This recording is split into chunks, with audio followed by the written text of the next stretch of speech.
welcome. And who are you? I am Jan Waldron, which will start your next question. Oh, clearly, yeah. So I'm used to saying Jan, Yep. right? As that seems to be spelled that way. Yep. Unless you're Dutch. Dutch. First, do you have a middle name? Michael. Michael, and that's what I thought it was when I saw that M in there. Can I tell you the story of Yes. Jan Michael? Please tell me this story about your name. So my mother always called me Jan, like you just did, growing up. Mm-hmm. And all my life I asked her, why would you name a boy Jan? And she would always say, I think it's a perfectly fine name. My dad only called me Michael. So you kind of know where that came from and how that went. And then at the end of my mom's life, she got dementia or Alzheimer's or whatever and forgot who we all were. And on one of the last trips up to visit her, my brother Steve, said, hey, Jan and Lauren are going to come up for a visit. Yeah. And she says, well, who's that? Who's Jan? She said, your other son, Jan. And she goes, well, who would name a boy Jan? So the clarity of Alzheimer's it came around that maybe that wasn't the right thing to do. So I said when I retired, I was going to officially always introduce myself as Jan. Jan. Jane, Okay. I had to get a personal phone because I didn't have one for the 45 years I worked. Wow. Okay. And so on that answering machine, it says, hey, this is Jan Waldron. So people know me as both, and that's just fine. Okay. Jan Waldron. Okay. All right. What kind of phone did you get? iPhone. Oh, you got it. Okay. You got an iPhone. I've had just a ton for work. We started with Blackberries. Actually, first work phone was a Motorola, one of those handsets back in 1994. And then I had bag phones, but I'm a big iPhone person. Okay. They're great devices. I am a proponent of iPhones. Yeah. But how did you get started riding? Oh, this is a good story. Right. Yeah. Okay. So, learned to ride in 1960. Okay.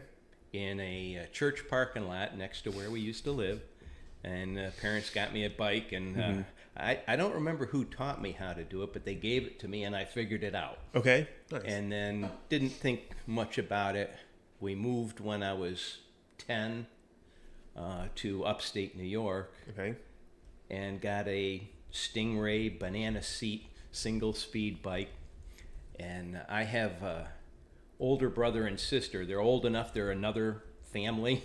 Okay. And so when my younger sister and I came along, my parents had kind of already done the kid thing. So that bike was my ticket to freedom. So me and my neighborhood buddies, you had to get home by dark. But I remember riding that thing 15, 20 miles to a lake and come back. I mean, we just did exploring and had all kind of fun on a single speed, and then that stopped. You get a little bit older, become a teenager, and that is not the thing to do. And then didn't have a bike till first year at college. I got a French Jetane, and used that just to ride that home and back, and then stepped away from biking. Okay. For decades. Okay. I got married young when I was 20, and did land development. We bought 30 acres of land. Okay. Built a barn, built sheds, built a 40-foot geodesic dome. That took 8 years to build that thing. Wait. The geodesic dome, because I saw in the notes that you put what did you end up using? Was that a living space? Or? Yeah, that became our home. Really? Yep. Yeah, we bought raw land. We moved a trailer onto it. We developed the land, sunk a well, brought power in, put a septic in, starting with a trailer. Yeah. And then it took 8 years to build this thing. It was 245,000 pounds of material. Yeah. So it was a project. It was an 8-year project, and we didn't have kids until we were married 15 years. Wow. Okay. So that all of a sudden when you have kids, that kind of changes everything. It's like our club. Yeah. If you look at the people you ride with, Yeah. they're either young pre-kids or they're like me, they're old farts. Kids, yeah. It's so hard to work in what we do when you're still raising kids. Right. And kids, yeah. so I'm getting to your question. Yeah. So there's a whole lot of time in between there before I coached both girls. I was a soccer coach for almost a dozen years for both girls. Okay. Which was great, but that was my sports. I worked, like we worked too much. Yeah. And I coached soccer. Those are the only two things I had. When Lindsay went to college, I needed something else. Okay. And my neighbor said, "Hey, why don't you try bike riding?" I had a mountain bike, and actually we've had old mountain bikes 40 years. And I would just ride around neighborhoods, kind of that social stuff. Sure. And I met a guy, and he said, "Well, why don't you train? We'll do the cap-to-cap 50-mile together." Okay. And so I said, "Sure, I can do that." Went out with him to, Varina, did 35 miles, was beat. Yeah. Said, "How are we going to do 50? And you did this on the mountain bike? Did that on the mountain bike. It's an old Jazz Voltage. It was an early Trek or something. Steel frame. Yeah. 1 3/4 inch tires, rigid, heavy. And we actually did a lot on that. My wife and I have matching Trek Jazz Voltage. And then, so did that. And did the cap-to-cap, and of course, you do that. Right. All of a sudden, we're at mile 45, and these cowboys come flying past us in a pace line. Yeah. Who had just done the century. Yeah. And I'm beat at mile 45, and these guys go flying back, and I say, I want that. I want to do that. And so went to Craigslist and found a used aluminum Trek. Okay. A whole lot lighter. Came with shoes and clip-in pedals. Nice. So then, Goodbye. kind of had to figure that out. So that was 2011, about 2011. So that was the real reason when I started biking is about 2011. Okay. Because that then becomes serious biking. How long from you actually doing the cap-to-cap on the mountain bike did you actually go out and have this trek? Like how long was it? How was that turnaround time for I just got passed by these guys? That was probably 4 or 5 months. Okay. To do that, they were just building 288. Okay. And so my neighbor and I took this steel mountain bike and we went out and we rode Lux Lane to the new 288. Yeah. It was closed, so we rode up to the west end.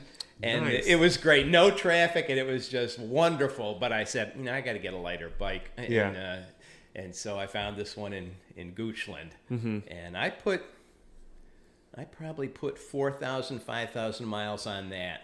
On the on this track, this aluminum Trek. Okay. Yeah, Trek. I think it's a Trek 1500 is I think what it is. And that was a road bike with drop bars. Yes, that's a road bike, clip-in pedals. Okay. Yeah.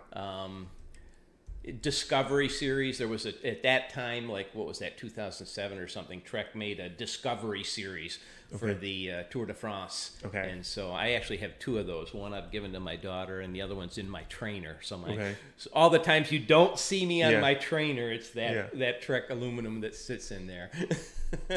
So you get this Trek, you put about 4,000 miles.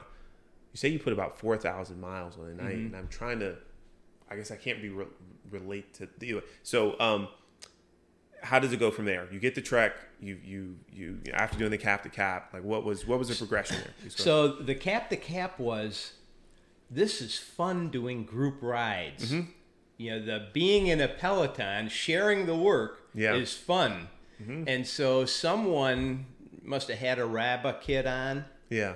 And so I started searching bike clubs, and of course, RABA's going to pop up. Yep. So I looked at the website.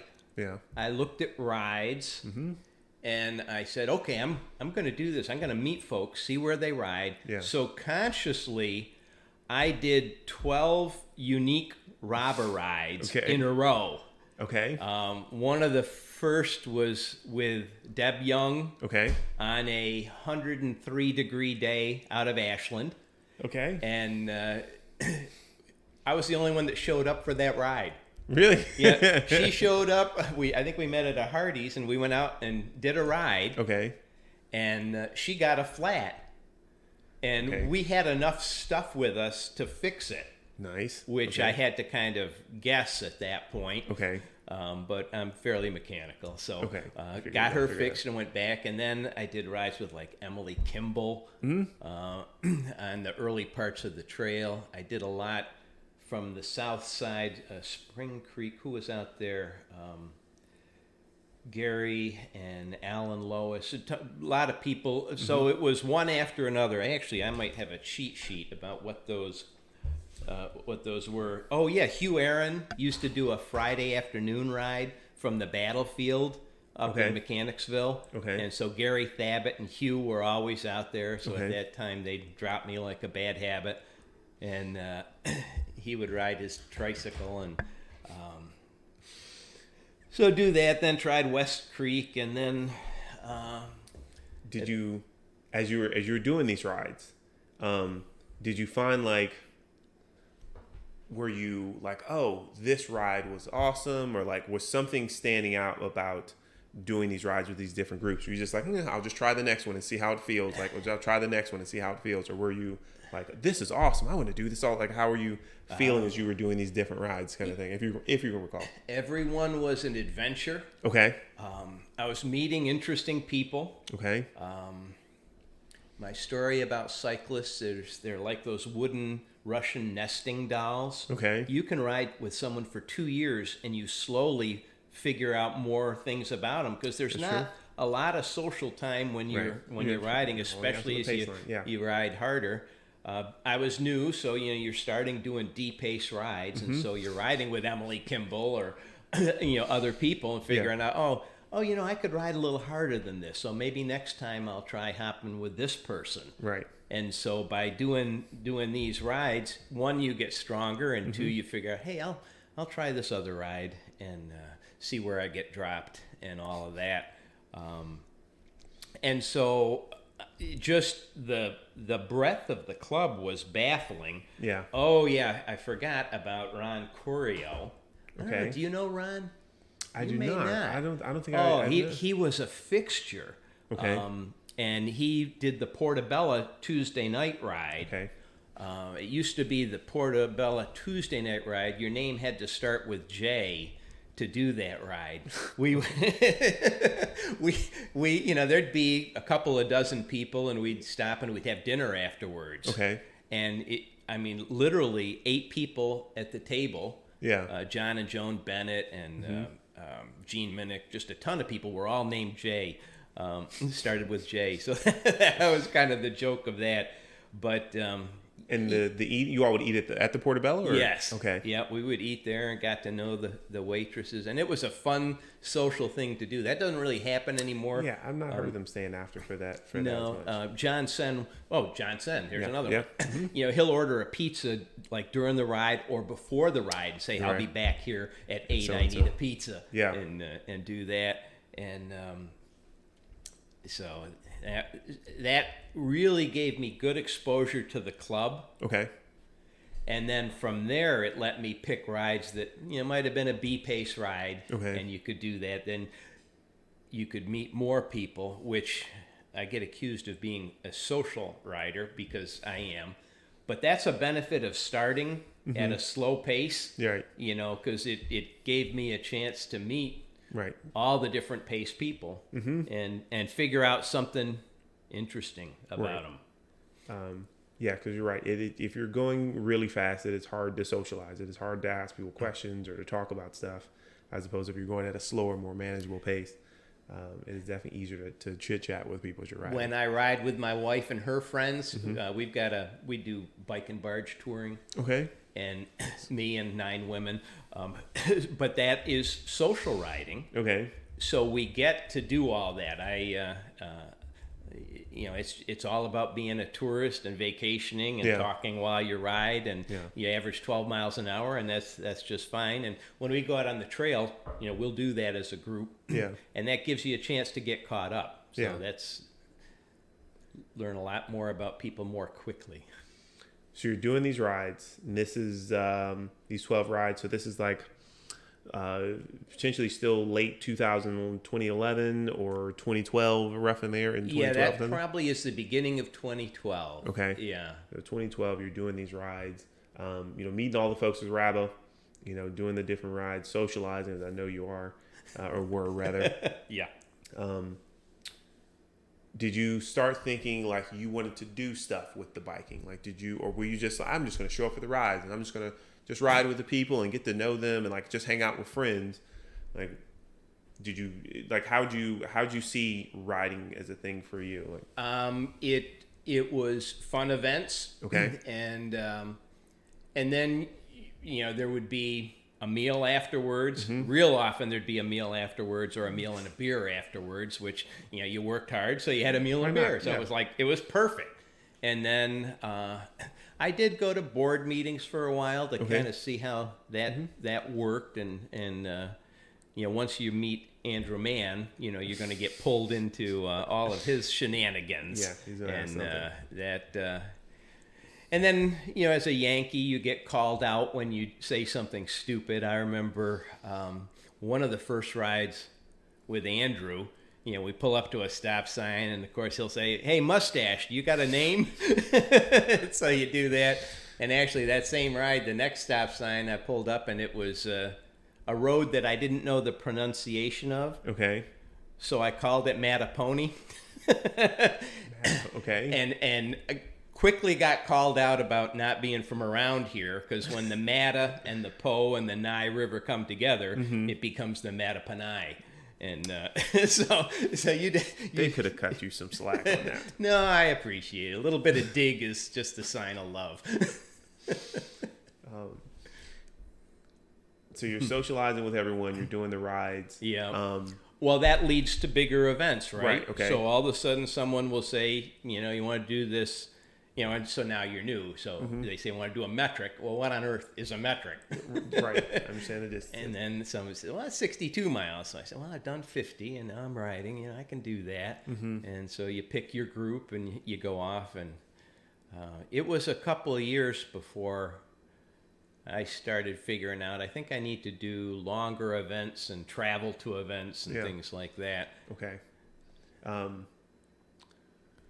Did you have any events that like stuck out as you were riding? Like, was there anything you were like, I'm really looking forward to doing this particular event, or was it just you're just doing what the friends are doing? Kind of so right from the beginning was the cap to cap ride. Okay. Yeah.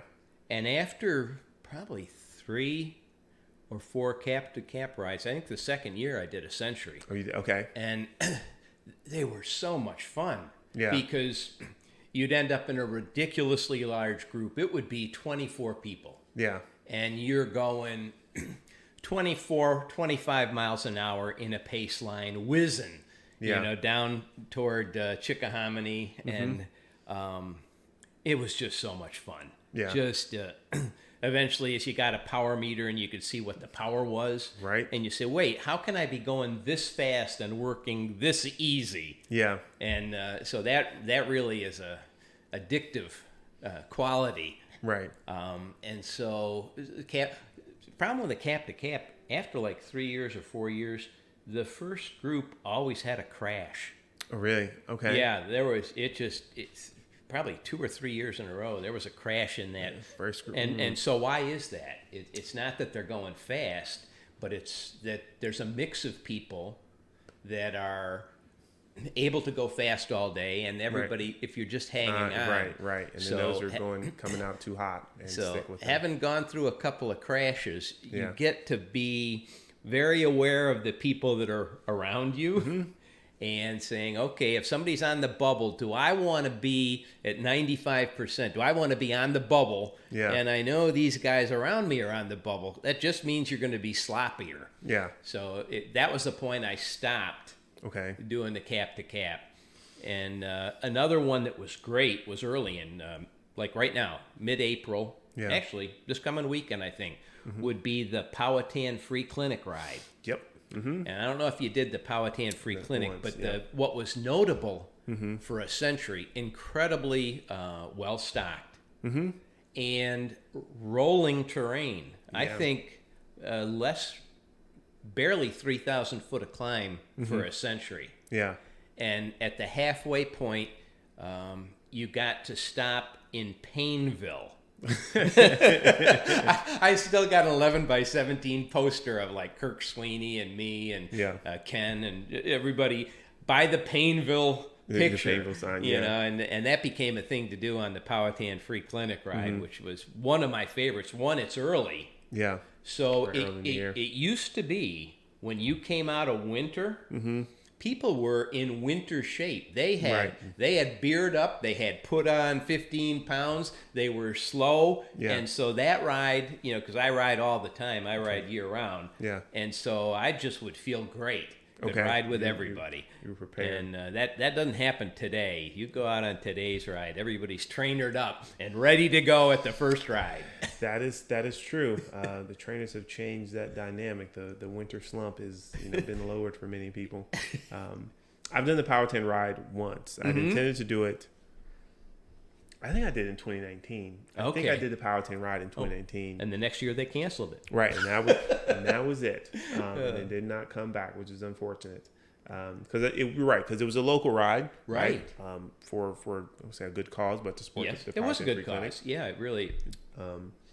And I enjoyed doing it the one time, and I know a bunch of Lucille, John, back in scene, they would go do it. Yeah. So it's unfortunate they that had to, because it's nice to have a local century. It sure was early and local and a good cause. Lots of good reasons for that. Yeah. So you're doing the rides. You're doing the rides with the groups. You're clearly picking up pace. You've got a century under your belt by that the second or third year. When did you? I guess the bikepacking was recent, right? Yes. Bikepacking is recent. Yeah, that's 2 years ago. So back in here, we're just still doing those kind of rides. Oh, so by 2013, we put in the bid for the UCI 2015 race. So that's what pulled me into the club. All of a sudden, there's going to be this world-class race in Richmond. Oh, my God. So I'm new to cycling, but everyone recognized how big a deal that was. Yeah. So we became so focused on how this is going to lay out, how this is going to develop. Stickers all over the back of my car with Richmond 2015. Well, look at the hat. Yeah, I see what hat am I wearing? I can't get away from it. And so really for 2 years, everything became about dialing into 2015. Yeah. So more centuries, got faster. So then in 2014, I think the Powhatan Free Clinic ride in 2014 was probably a 21, 22 mile an hour century. Really? Okay. It was just feeling good about yourself. Okay. Taking the stats. I used to take the stats, and if you had something like that, go in and put them on the wall at work. Say, I did that. So we'll talk about it for a moment, right? So you're doing the riding, right? Clearly you're meeting, all these other cyclists. You're getting more involved in the club. When you I would say you took them into work, but like, how did the people, your friends, your family who weren't cyclists, that you were telling, like, could they relate to these efforts that you were putting in, or they're just like, oh, that's great, I'm glad you rode. Yeah, like, no freaking way. Yeah, it's just you don't know what it takes to do that. Yeah, there's appreciation. Okay, you must be working hard. Yeah. Actually, at that time, I was working too much. I was probably 15 pounds heavier. I wasn't. Okay. That wasn't horrible, but still noticeable. Yeah. After 2 years of riding, I mean, that's when you lose weight and kind of reform. Right. When you start, things come into shape for you because you don't want to carry that weight up a hill.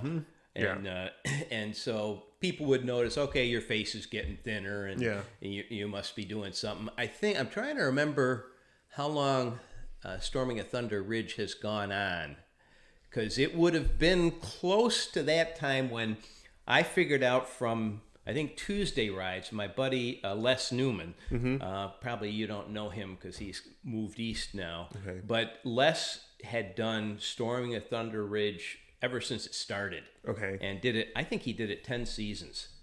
And so he kind of pulled us into, you should do, well, there's two. There was Mountains of Misery, which just was misnamed for something that you wanted to do. And then there was Storming Thunder Ridge, which really sounded appealing. Conveniently, we spent 20 years down at Lake Gaston on Memorial Day. Yeah. So that kept me from ever doing Mountains of Misery. Okay. But Storming a Thunder Ridge, we did that as a group and started doing that. It became a weekend thing. Okay. Because the day before is Tour de Madison. Yep. And I don't know, have you done Tour de Madison? I've not. I've heard of it, but I've not actually done it. It's my favorite metric. Okay. Oh my gosh. It's just a wonderful ride. Okay. The day before Thunder Ridge. Yeah. And the local people man the rest stops with homemade everything. Right. Yeah. And it's just a phenomenal. So we did that a number of years. We would go out, do Tour de Madison, stay in Lynchburg the night before, and then do Storming of Thunder Ridge. And that was like monumentous weekend. Right, yeah. That made it up on my board at work, where you put the stats from back-to-back rides and say, okay, I did that. Right. Yeah, I guess I asked that question of like about, telling your the non-cyclists that your friends, coworkers kind of thing, and I can see how we might want a little recognition for this effort. Like, this was a big thing. We hadn't done this before. I pushed myself. And then they're like, oh, that's great. It's like, well, you have to ask them, do you ride a bike? Have you ever ridden a bike? Yeah. Right? So they have a relational point. And then they think about it a little bit. Then I would try to get people to take whatever bike they had and go out and ride it at 20 miles an hour for as long as they can and say, okay, try that. Yeah. Okay, so now we're going to go out and do that for 40 miles or 60 miles, whatever it takes. And then you can appreciate what that really means. That's it takes a bunch. It does. So you do Stormy and Thunder Ridge. Had you done any like really big climbs up until that point? Once you did that? Because Tour de Madison's like, it's kind of got some hills, but it's not like a mountain in Tour de Madison, right? No, the first ones that really hurt were when we would do Devil Backbone loops. So you start at Devil's Backbone, you go down the Patrick Henry Highway to 56. Okay. And then you climb up to Crabtree Falls and Montebello. Okay. That, I don't know if you've done that. I've not, but I've So there's heard a of couple of notable climbs. So Patrick Henry has some notable climbs to get down to Route 56. Okay. And then you hop on to 56 and head up. And it's just switchback, and it's steep. Okay. And then when you get to Montebello, you stop, you have a break, and then you got to do that kick from Montebello back up to the Parkway. And that's if you're not geared right, that's soul crushing. So it's like money in the bank. You want gears in the bank when you're doing that kind of stuff. So doing that led me to lighter bikes with better gearing. Okay. And that can be a progression. Yeah. To the point of insanity. There was a point. A better bike. There was a point in my mountain rides where I was using a compact crank. Yeah. With a 1142 rear sprocket. It looked like a 1142 on a road bike. Wow. On a 15-pound road bike. There was back there. I mean, you could go up the side of a hill, a refrigerator. I mean, it just you never use those last three gears. Even on the other side, when you would come up 56 from the other side, and which is something we do a lot out of Stanton. Oh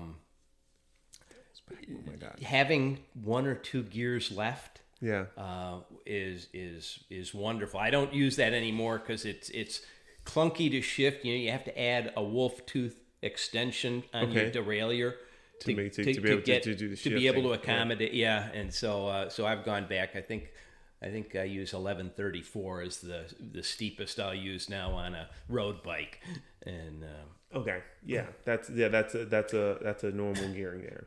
Actually, the other side of 56 from Vesuvius. Have you ever ridden down to Vesuvius? I have not ridden this, and I've heard many people talk about this. Well, that might be another good time to have something else going on, because it's just 3.5 miles. But it's switchback, and it is steep enough to hurt. Okay. I've done that with my buddy Andy Kepke. Did that on his old Aegis bike, like a expensive. How my understanding of mountains is mostly just Stormy of Thunder Ridge. I'm trying to think if I've been up any other. I've done the Parkway, which has been gentle, like I've done Skyline Drive. Yeah. And then. Like I've done another mountain, but it was still also like Stormy of Thunder Ridge, like a mountain there. Just sustained. Okay. Yes. You know, yeah. Thunder Ridge, before you get past the big climb, yeah. that's 6 to 8%. It never goes above 8%. Right. It's it's all about you and your personal effort. Say, okay, like I like to do that at about 170 watts, maybe 180 watts, and just hold it right there. Yeah. I got lots left. I'm not going to bunk, and I'm happy. If I try to sustain 200 watts, at some point I could screw up. Okay. So, right. Burn too many max. But so if you do, the whole Parkway is like that by design. Okay. The Parkway is really made so you don't get steeper than that. Okay. It's only when you fall off the sides of the Parkway. So if you want to find religion, Reed's Gap, from Wintergreen, Reed's Gap goes up to the Parkway. The other side, Reed's Gap West. Okay. If you come up from the campground at the bottom of that, I mean, it hits 22%. It is soul crushing. That's 22%. Yeah, that's not something you do with the wrong gearing. Right. 22. I'm like, I can't even. There's a road on the Maiden's Adventure ride, right? That we'll do sometime. There's a road. I think it's the Maiden's Adventure ride. There's some options, but you go across a bridge. Yeah. And then there's like a neighborhood right on the other side of the bridge, and then there's you can go like kind of to the left and like kind of go around the neighborhood, or you can take this right and then you hit this really steep road, but it's really short.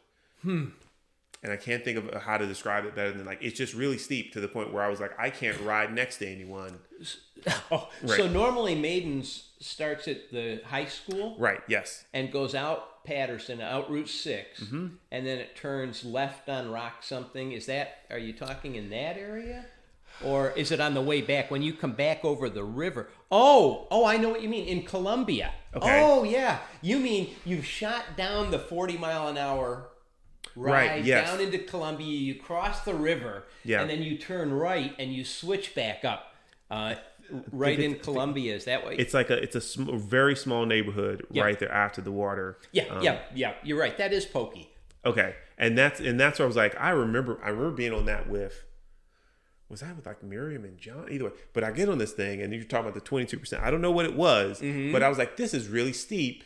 I'm not going to ride next to them. In fact, you all need to go up ahead of me just in case. I'm okay unclipping, but not if you're like sitting right next to me doing super slow. Yeah. That's smart. You need to do that. Reed's Gap West, I remember one time doing that with Henry Smith. Mm-hmm.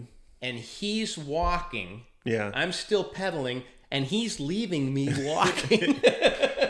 So, yeah, you need to have room because you're not steady at that speed. Should we still ride it? I mean, I guess there's pride at that point. If you know that someone can walk it faster than ride, it is solely pride that's making you pedal at that point. It tells me I should be stronger and I should be faster than he can walk. And so that's exactly what it tells me. So that won't happen again. All right. So you're doing the road riding. Eventually, you have a gravel bike, right? You get a gravel bike. Clearly, some years have passed. So the beauty of Strava, and the reason I pay for Strava, you get to see what all your buddies are doing, right? And so when they pop up something unusual, Yeah. I'll go and download the GPX and Okay. save it in a file. Okay. So a couple of years ago, I guess this was pre-COVID, Sure.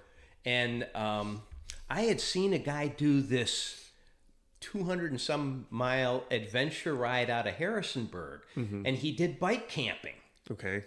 And so he started in Harrisonburg, and he rode the back roads and all these dirt roads and went up to Roosevelt National Forest, Okay.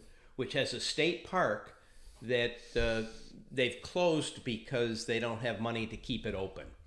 Okay. And then, so I downloaded this route, and I talked to my Brew Crew buddies about, hey, you know, we should do this gravel adventure. And I didn't have a gravel bike at that time. So we decided to do that. Okay. And I ordered a titanium bike, so I'm gonna have a bike. And then we planned from early spring, we're gonna do this in September. Okay. And I think September 11th or something. Yeah. And so got the route all nailed down, got a good group of people, Keith Van Inwigen, Ken Ashworth, Dan Schmidt, Dan Gerard, Andy Kepke. Okay. So Dan Schmidt and Andy Kepke said, we're going to pull a trailer. Okay. On the bike. So on the bike. So we all start buying, all this gear. Yeah. So we can go bike camping, which is, I used to do motorcycle camping. I've had 14 motorcycles. So my wife and I, we would go camping for a week on motorcycle. So I had all the gear for motorcycle camping. That's not small enough, and it's not light enough. Okay. So all of a sudden you have to buy all this other stuff. Yeah. And say, okay, I'm ready for an adventure. I got my bike, I got gear. It only weighs, it's under 60 pounds, so I'm good. Yeah. And so we take off on that adventure, and following a GPX. Yeah. And we don't know the route. I mean, we're going through farmers' fields. We're just places where the GPX was accurate, and you're questioning. I mean, you're going across creeks where there's concrete, the water's running, and say, I think it's shallow enough we can get across. And unfortunately, that route, at the end of each day, there was 1,000-foot climb in 4 or 5 miles. So 250 feet per mile climb. It's a lot. Yeah. Yeah. So even though we're only 50 miles a day, it was. It's a big climb. Yeah. And of course, we're smart. We're camping. Yeah. So before we get to where we're going, we stop at the last town and load up on beer. And who gets the beer? The guys with the trailers. So Dan and Andy have the beer, and so the last climb up is, again, I use the word, soul crushing. Yeah. And the Roosevelt National Forest, which was closed, we had done what's that, Tour de Valley. We had done the Tour de Valley, and was that actually Tour de? Yeah, it was Tour de Valley. So we did that, and after that ride, I drove up to see where we could camp. The national park was closed. I called up the people. I tracked them down, said, we need somewhere to camp. And so she told me about a place where we could camp by a trailhead. But I wanted to see it. So I drove up after a ride, hid 2 gallons of water so we wouldn't have to carry water up, and check that out. So anyway, we did that the first night. New gravel bike. Yeah. Came with gravel tires. Nice. They had tubes, though. So Butch helped me make them tubeless. Okay. That first night, got up in the morning, topped off the air, blew the tube and the goop all over everything. So I had to, actually, I threw a tube in at that point. Yeah. I said, okay, I'm done with tubeless, and went off for the next day. Yeah. And that was a stupid first bike camping on gravel adventure, because the next day we ended up going down into Woodstock. Okay. Had a great lunch. Oh my God, couple beers and lunch, which is great. And we headed off to more gravel roads and had to go up to Wolf Gap Campground, which is in West Virginia. Okay. And the end of that road, again, had a 1,000-foot climb in the last couple of miles. A store at the bottom, loaded up with beer again, and went up and got there. And so that was just the end of day 2 and really questioning my reality. Wait, okay. All right. Yeah, wait. How many... So you got in the gravel bike. Yeah. Had you done any rides on it prior to going on this camping adventure? Only loading with gear and going to Pocahontas a couple of times. Okay. And see, kind of ring everything out. Say, how does this work? How does that work? Okay. So that's I was like under the impression you got the bike. You went out on this monster. No, ride. I did some riding. I started doing the fire trails. May have done Bear Creek once. Okay. Just to kind of figure out, okay, what is it like? And they were nice mix of roads and gravel, other than the climbs at the end of each day. Yeah. That was fine. So our third day, we went from Wolf Gap to Stokesville. Okay. And we had rented campsites at Stokesville. Okay. So how did that actually work? No, we rode back into Harrisonburg, picked up our cars, which we had left in Harrisonburg. Okay. And then we drove to Stokesville, set up camp. Okay. And I think Debbie might have come, and we had a phenomenal meal. Ken and Debbie made hamburgers for everybody. Oh, nice. And so that Saturday was our last loaded ride. Okay. So we took all our bike gear off and said, hey, got another nice loop. Yeah. This reddish knob loop. Okay. And so we took off, unloaded. I felt free. Said, Yeah. what can go wrong? Yeah. And we headed up to Union Springs and started up this trail that we had and came to a fork in the road and took the fork. And we were slogging back in just a crazy, not quite dirt road. I mean, It was just deep puddles. It was... Keith lost his bag with his phone and his keys.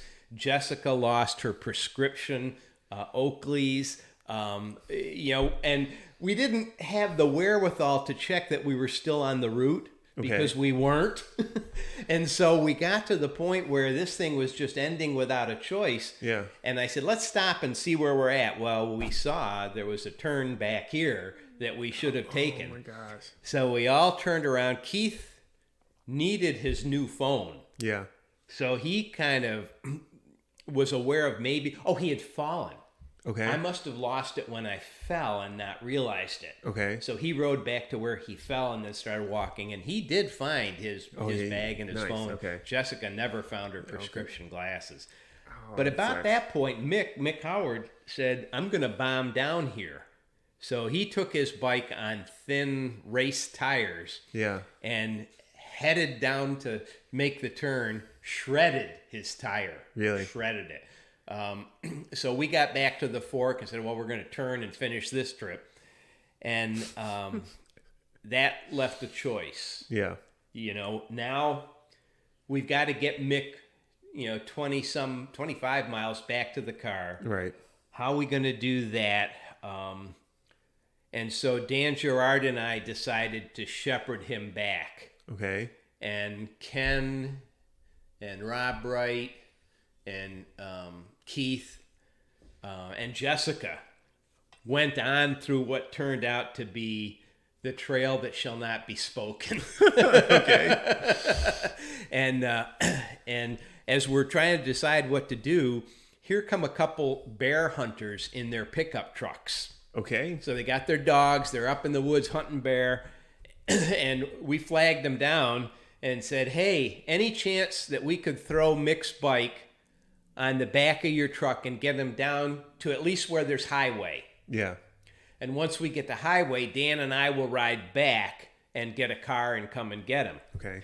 And so these guys, good old boys, they said, yeah, sure, we can do that. So we fasten this dead bike on the truck, and Mick hops in the cab to ride with these guys. So those guys They're scratching their head when they get back. Yeah. They drop him off where the paved road starts. Dan and I turn around and ride back to meet him. Yeah. And as we get to the paved road, we're standing there. The three of us said, "Okay, we're going to go get a car and we'll come back." Yeah. Well, doesn't a old couple, like my age, shows up in a pickup truck. Yeah. Says, "You boys look like you're in trouble. You need some help?" And we said, "Well, his bike is broken. We're parked at Stokesville campground, yeah, and we're going to have to go ride there, get a car, and bring it back." And they said, "Well, we're not doing anything. We could take you there." Oh, okay. So they actually drove him and his bike all the way to Stokesville campground. Okay. So now Dan and I are perplexed. We can turn around, go back up where we had come down and try to catch those guys. Yeah. But we didn't. We said, better part of valor. We're going to make this a short day and we'll go back to the campground. Go back to the campground. Yeah, okay. How far was that back to the campground? Probably another 15, 18 miles, something like that. So wow, it still made a good day. And had we known he could have got a ride, we wouldn't have had to bail from the trail that shall not be talked about. Yeah. Wow, I didn't know there was that much adventure on that ride. Oh my God, yeah. No one has done that route again, and won't. And that's part of the reason that I don't end up doing all the extra gravel rides, because I don't know all the terrain. Yeah. And those that one, Ken lost his Garmin 800. There was a waist-deep puddle they tried to ford, and when he fell, his Garmin came off and it was gone. So now we all know we have those little tether. When you buy a Garmin, it comes with a tether. Yeah. Most people don't put that on, but I always tether my Garmin after that. Yeah, I didn't. Because I've had mine actually on the Bike Virginia, one of the Bike Virginia routes. I lost my Garmin 1030, went flying down a steep road, banging all over the place. I found it. Yeah. It's more messed up, but I didn't have a tether on. I will have to. So you should have. I have lots of tips. I have tips on that. I have tips on learning how to use clip-ins. I have tips on changes tires. Yeah, because losing the Garmin is because I also have a 1030, and I would prefer not to lose it. No, it was too much money. That was a retirement gift for me, but still, I don't want to have to buy another one. Yeah. So you do this, and this is a ride you did this past September? That was two Septembers ago. 2 September ago. Okay, not this last one, the one before it, right? All right. Yeah. So you had that was your, okay, so you got a gravel bike then. Yeah. Okay, you did that ride. Do you think I'm going to do more of this, or like what? Well, I did. We said we were going to do the Trans-Virginia Trail this spring. Okay. And so we had found the route. Dave Landis, a guy up in Harrisonburg, created Trans-Virginia and come up with a couple of routes, the more severe mountain bike route and then the valley route. Okay. So the mountain bike route has 45,000 feet of climbing in 535 miles. Okay. Right. And the valley route is only 33,000 feet of climb in that same thing. It avoids this thing I just described. This thing I described is on the mountain route, so don't do that. Okay. And so we were going to do that, and I think what happened there, I fight diverticulitis, so I think I come down with a bout of that and ended up bailing on doing that. But Dan and Ken and Keith did that. And this past spring, and Jessica decided to go up the night before camp and rode from where she camped toward Washington and met them. She did like 115 miles that day. Okay, to the start of this ride. Well, to meet them, because they started in D.C. and headed toward her at Bear something campground. Okay. And so they all camped there, and then I think she did one more day with them, 1 or 2 more days, and then they went all the way down to Pulaski. Okay. But they were doing 85, 100 miles a day in this nasty work, which that would have been at my threshold, and that was all like, that was gravel. It was like kind of gravel. Gravel. It's a mix of gravel and road, so it's not it's probably 50%, 45% gravel. Okay. But thrown in there is this single track that is single track's not my friend. I don't generally do single track unless Butch is training me to stay alive on single track. It's too close to trees too quickly. Yep. So I'm not. I have a mountain bike. I have a nice mountain bike, but it's not preferred. I need to stay out of the hospital. And we all, yeah. You do that ride. There's another gravel ride coming up. Yes, we're doing June 18th. Okay. We're doing from Pittsburgh to Washington, the Gap Go. Okay. Yeah. Which should have been the first ride. It's a flat or a downhill ride. Okay. So you start in Pittsburgh, a couple of days to get to Cumberland. There's only that first part of the ride is 1,200 foot of climb. Okay. In 70 miles. Well, that's so then you get to Cumberland, and Mark Saunders will meet us in Cumberland, and then we'll head to DC. Okay. And then, since that's not enough, most of the crew is going to ride home to Richmond. Okay, from DC. From DC, which is not made for bikes. It can be done. Yeah. But I want to get all the way to the end of the trail, come down the Mount Vernon trail, and then get picked up at Mount Vernon. That's what my plan to do. Bike Virginia was supposed to start the day after we got back. Okay. And I'm registered for Bike Virginia. Okay. And so I needed a day so my wife didn't forget what I looked like.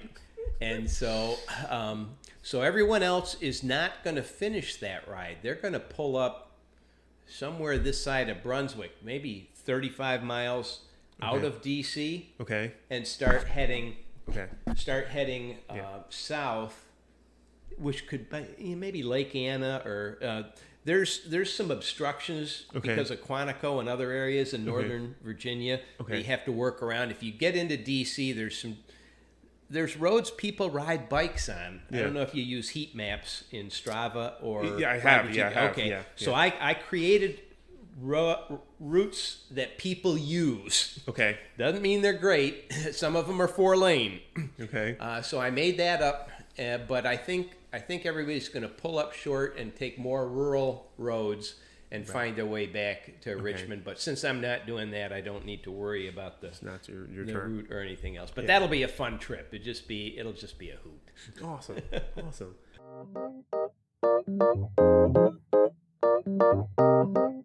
It kind of doesn't matter because I could just be like, yeah, we just cut out for a second and now we're back and now it's recording.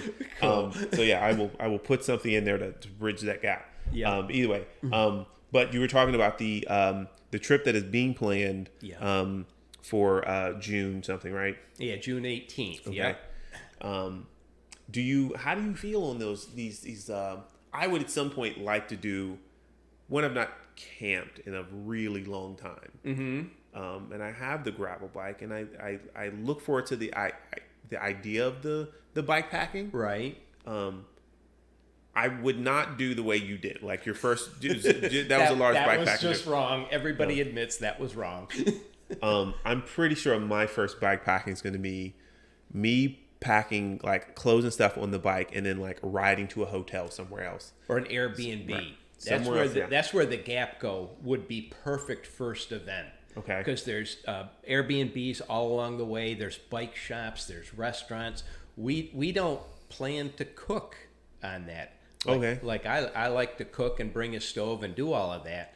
But the chatter is we're just going to stop at restaurants or stores and buy food. So, but I really like the idea of Airbnb to Airbnb and a nice cold bottle of wine each night. But yeah, that's great. I think I would need some more planning because you're not just going to be on the side of the road. Right. And also I don't know. I know plenty of people road bike, but also don't have quite as large community of people who gravel bike that I would be like, let's do this like weekend trip to sleep on the ground somewhere. Right. Anything. So, but I meet more, I meet more people and they're sharing they have gravel bikes as you do in others. You plan this gravel ride. Do your road rides, because you've done some big road rides, right?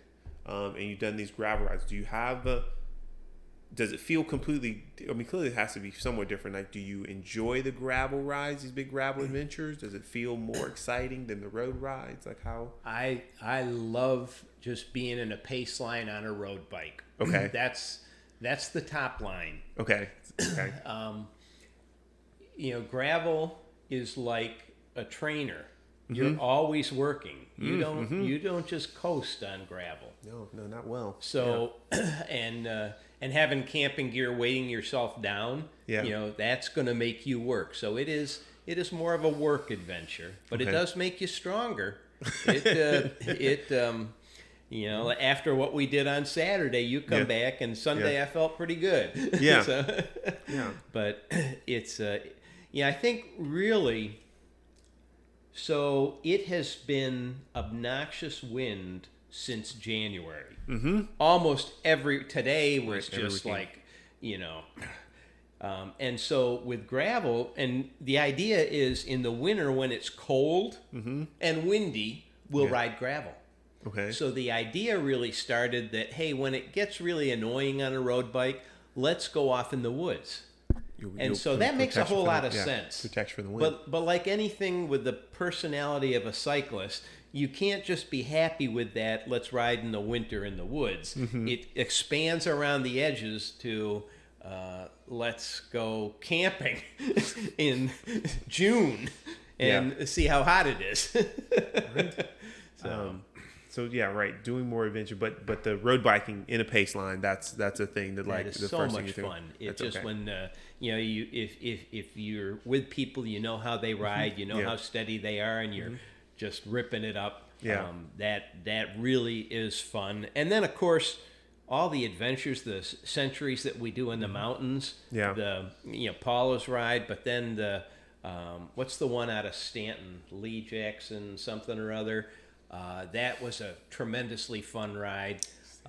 Lee Warren Century? Lee Warren, Lee Warren Queen City. That's it. Yeah, that's a great ride, and I met a ton of fun people on that ride.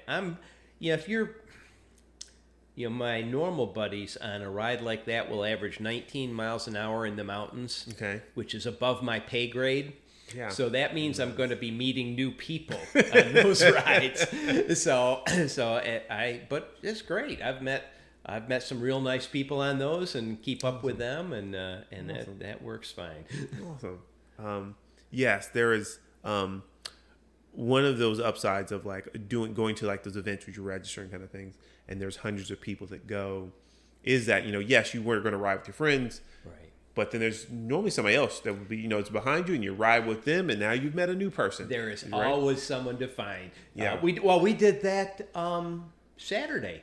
Yeah. So Ken, Dan, and Eric, I rode with them for a bit. Catherine dropped off. I said, well, I'll go back with her. And she had found a group of 5 or 6 people to ride with. So we just had a wonderful ride, met some new local people, characters, and for anyone who may be listening, this ride that just happened on Saturday was a ride organized by Outpost Richmond. I guess they call the rides dirt bags, but it was a gravel and road ride in South Hill, Virginia, a 70-mile road ride in South Hill, Virginia, and half road, right? Yes, it was like 60% road and like 40% gravel. But it was pretty tame gravel, right? Tame gravel, it was wonderful. But anyway, that's the ride he's talking about on Saturday. So thanks. But yes, you're right. Yeah, that is when I was riding and starting. Like that was something that was a pleasant surprise. It's like doing I had things of like I want to do this event, I want to do this event, and then you go do the ride and you find people you're riding with, and like you chit chat. You're riding with them for 6 hours, kind of thing. Oh, right. Now got a new friend. Yeah. Well, and then if you they show up on Strava. Right. So if you follow them on Strava, you say, hey, they're doing that route or this doing. I actually found a Holiday Lake ride that way. Okay. That one of the gals we met had done. I said, oh, I'm going to do that. Nice. That looks. That and like also a Twin Lakes. That Farmville.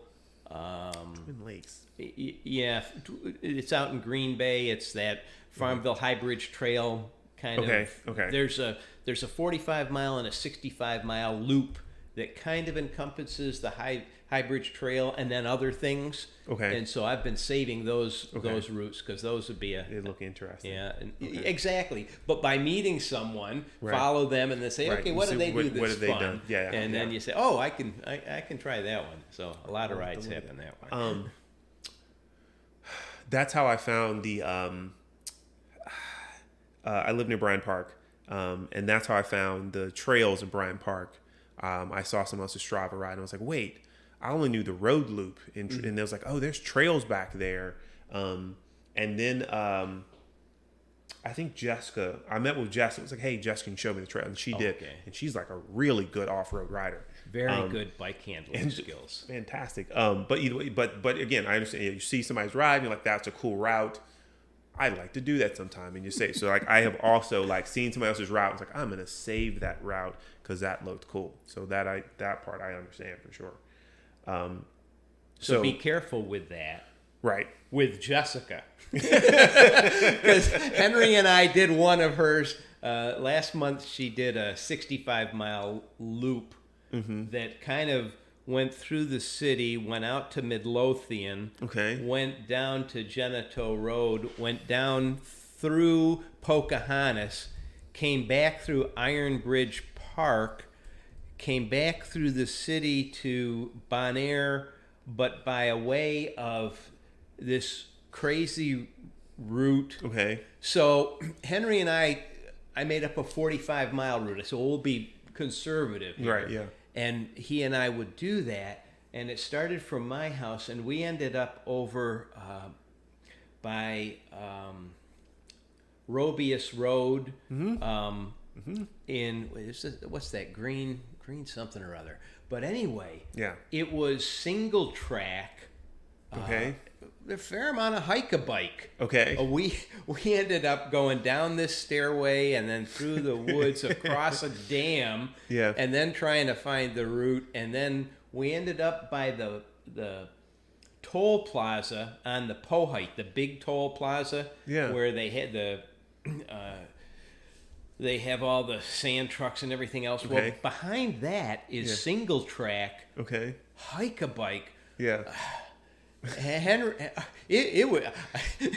we told Jessica later that we had started to do her route. She said, "Why would you do that?" So my point was, just because it looks interesting, it might not be. And she did it because some buddy of hers said, "Hey, this could be a fun ride." And she went, okay. Well, that's good that she also was like, that was not the best. Why would as you opposed do to like that? some other. No, that's off the list. So you're seeing the routes and you're doing the rides. What do you take with you on a road ride? Not a camping ride. What kind of stuff do you like to take with you on a ride? Right. So I always liked EFS, electrolytic fuel supplement. So the company is EFS. Okay. Wes uses Hammer and really likes Hammer. I have found that the EFS is probably the best stuff. It's 2 scoops of powder. Okay. Dan likes e-fuel, so I will use that too. That's a little bit more cost effective, and plus EFS reformulated. So now what they offer is a little different, better. But their gels, they make a goo. They used to make a little bottle, a 4-ounce bottle of goo, which was great. Wes always used that, and that was perfect. Yeah. Well, they've reformulated that, so it's thin as water now. Okay. And then not available in the 4-ounce jar. Okay.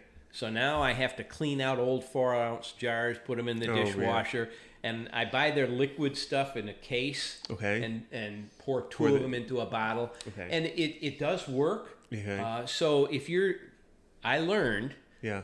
You can muscle a 40-mile ride, and like Eric said this morning, you've got enough stores with you. Yeah. You really don't need to do anything but drink for the first 2 hours. Sure. But then when you get to 60 miles, you better have been paying some attention.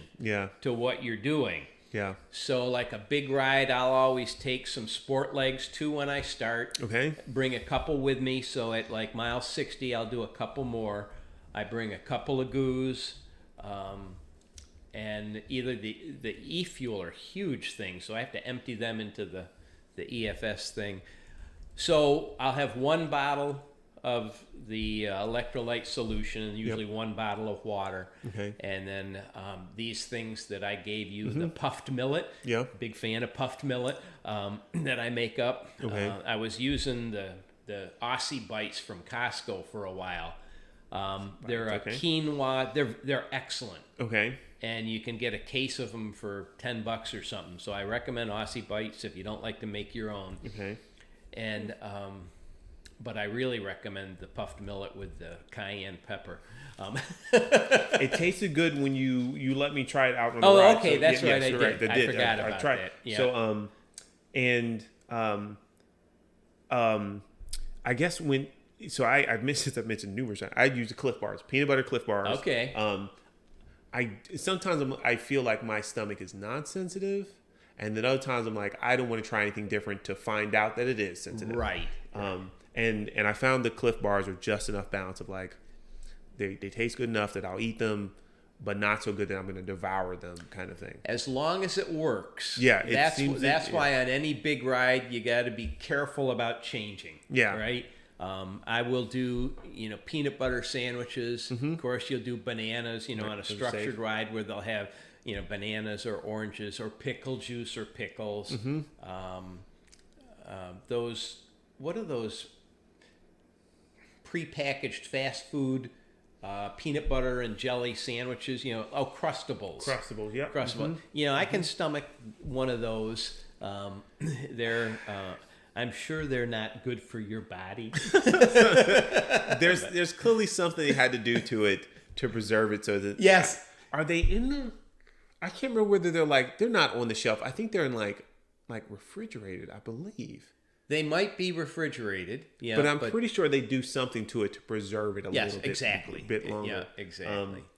There was a time, I guess like 3 or 4 years ago, I was eating more peanut butter and jelly sandwiches. I found them to be a decent snack. Oh, absolutely. Better, healthier, lower sugar jelly and stuff like that because of a coworker. But I would eat them at work. I would just bring the bread and the jelly, and leave it at work, eat them in there. And then somehow this coworker who had a daughter was like, "You should try the Crustables. They're so easy. You won't have to make sandwiches anymore." Right. And so I did. I tried the Crustables, and I was like, "This is like really plain. Like this is this is super easy, but it's really, really plain." Right. And I would prefer to just make the sandwich at this point in time. I think that's a better solution. Right. I eat a lot of peanut butter and jelly. Whether I'm riding or not, it's kind of a staple. I buy my bread from Prairie Grain over in Midlothian where they bake it every morning. And so I get a 9-grain or a sourdough on Wednesday. And I do organic peanut butter from Costco, and then the same thing with some jelly. And I like to do fruit smoothies after a ride. Okay. I never drink enough on a weekly ride, 45 mile ride. Yeah. I never drink as much as I should. So you come home from a ride and I have to consciously make sure I hydrate up. So a fruit smoothie is good for that. Mm-hmm. Costco screwed me up this week by not having they have a real nice smoothie mix with, blueberries, strawberries, mango, kale, which is hard to get well in a smoothie. But when they have those, it's a bag of, I don't know, a dozen of these premixes. Okay, so they're individually, they're like the serving is individually wrapped in the bag? Yes. Okay. Yep. And actually the serving is enough.